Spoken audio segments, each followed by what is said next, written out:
বুট বিরিয়ানি এই কারণে বলছি, আমি এটা পাকানোর পরে এটাতে বিরিয়ানির ঘেরান আসে, সেই জন্য বুট বিরিয়ানি নাম দিচ্ছি। 22 বছর যাবত এনার এই বুট এখানে খাই। একদিন না আসলে মনে হয় যে কি যেন খেলাম না। 84 সালে না না না, তখন নর্মাল ছিল।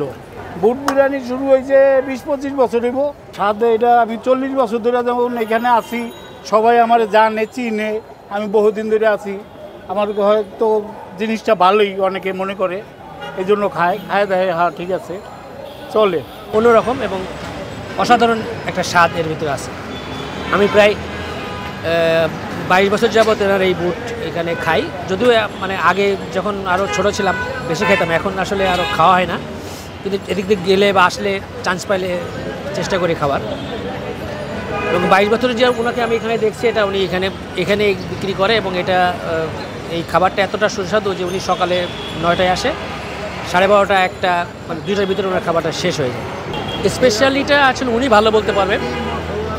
তবে বাজারে অন্যান্য যে বুটগুলো বিক্রি হয় বা আমরা বাসায় যেটা খাই, এটা থেকে এটা অন্যরকম একটা স্বাদ, যেমন এটা খুব সফট নরম, স্বাদটা একটু ভিন্ন রকম আর কি। প্রতিদিন আসি লাঞ্চ করার পরে এটা খেলে ভালো লাগে, স্বাদটা একটু ভিন্ন, অন্য বুট যে স্বাদ তার চেয়ে খুব ভালো স্বাদ। এবং এখানে একদিন না আসলে মনে হয় যে কি যেন খেলাম না। উনি ভালো এবং পরিষ্কার পরিচ্ছন্নভাবে তৈরি করে এবং আমাদের দেয় এবং আমরা স্বাদ পাই এবং মজা পাই, এই জন্য আমরা খাই, প্রায় প্রতিদিনই খাওয়া হয়। তৈরি দিয়া কি দিয়া করছি সেটা ভাই বলা যাবে না। এখানে আছে হলো আপনার আদা রসুন গরম মশলা, চিকেন আছে, ডিম আছে।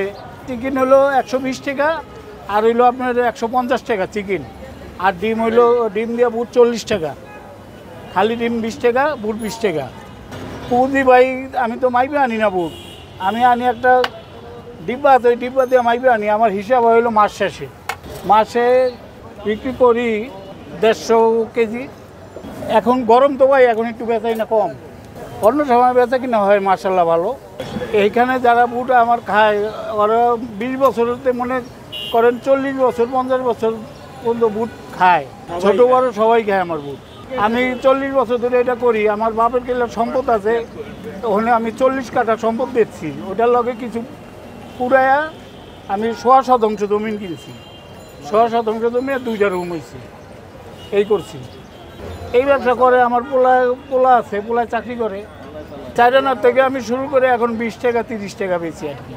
84 সালে আমি আসছি হলো ফুলবাড়িয়া বাস স্ট্যান্ডে। যখন বাস স্ট্যান্ড আসছিল তখন ওখানে পুরা সিটির এই আপনার ডিস্ট্রিক্টের গাড়ি ফুলবাড়িয়া বাস স্ট্যান্ডে থামতো, ওখানে বেচতাম। ওখানে কাউন্টার ছিল, ওরা খাইতো 4 আনা করে। তো ওইখান থেকে আস্তে আস্তে আইলাম গুলিস্তানতে আইলাম মতিঝিলতে গেছি বাংলাদেশ ব্যাংকের ওখানে বেচতাম। ওই বড় বিল্ডিং যখন কাজ ধরছে তখন ওইখান থেকে হকার উঠে দিয়েছে, আমি এখানে বসছি, আজ পর্যন্ত এখানে আছি। হ্যাঁ, আমি এই ব্যবসা কইরা আমার ছেলে মেয়ে বড় হয়েছে, এরা এখন চাকরি করে, কাজকাম করে। আমি এখন মাল কমাই দিছি, আমি তো আগের মতো ওখানে পারি না। ব্যবসা যতদিন আমি পারি ততদিন আমি করব আর কি। আমার আশা আছে যে আমি যতদিন পারি ততদিন করব, আল্লাহ যদি বাঁচায়। হ্যাঁ আমি শুকরিয়া, আল্লাহর কাছে শুকরিয়া। আমি আল্লাহ পাক আমার বহুত ভালো রাখছে, শুকরিয়া আল্লাহর দরবারে।